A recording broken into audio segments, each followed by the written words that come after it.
Its stones were used to construct a Byzantine city. During the Roman period, this was not only a place for theater productions and gladiator games. Public meetings also took place here. For example, this was where the decision was taken to expel the Apostle Paul from the city because the silversmiths were no longer able to sell their tiny silver figures of Artemis to pilgrims because of his missionary work. This is what it looks like today. The stage building, or Sikane. This is how the Apostle Paul saw it too.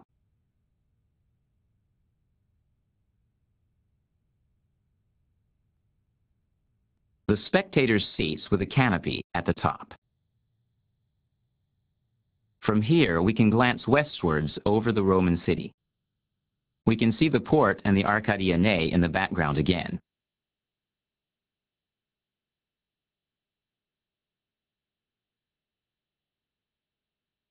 The Marble Street, flanked by Nero's Hall and the commercial market, runs from the theater to the Celsus Library.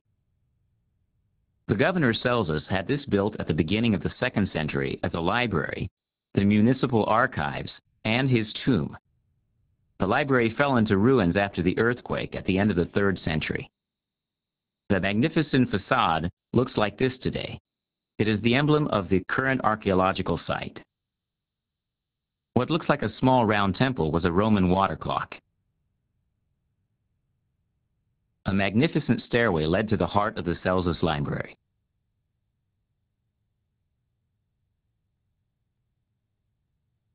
The library building formed the western end of Curete Street, which was lined with many tombs and memorials.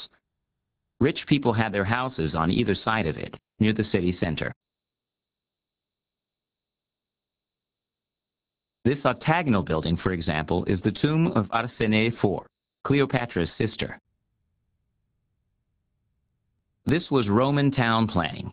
Several houses with more than one floor in an enclosed area were built on an insula, a rectangular area measuring about 4,000 square meters. Let us look at it in more detail. The rooms were located on 2 floors around an inner courtyard with an ambulatory and a well, which was known as a peristyle. The walls were decorated with marble panels and wall paintings, and the floor with mosaics. This famous floor mosaic, with an Nereidai riding on a hippocampus, a mythical animal that was half fish, half horse, was discovered here. Next to it is a Triton, a Greek sea god. These were mythical sea creatures in a rich house in the city, which had the most important port in the eastern Mediterranean after Alexandria.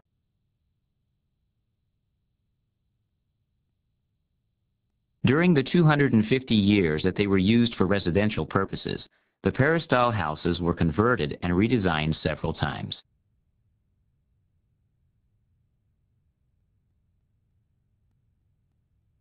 We can now look towards the Roman upper city from these magnificent villas on the southern slope of what is now known as Bulbulda or Nightingale Hill.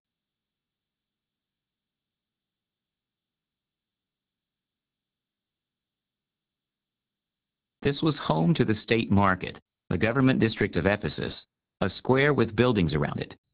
The elongated Basilica Stoa, with its 2 buildings at the end, and behind it the semicircular Bouleuterion and the Prytaneon to its left.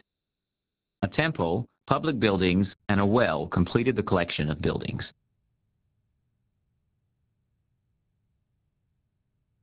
Ancient Ephesus was actually covered with wells. Here is a monopteros, a Roman well, the central water source in the upper city. The water system was highly ingenious.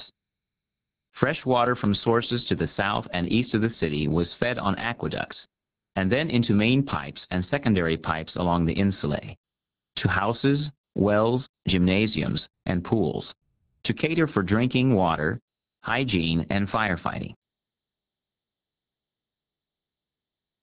The Vedius Gymnasium, a spacious Roman facility named after its sponsor Vedius, and built between 146 and 149 AD, was an example of the Roman bathing and body cult.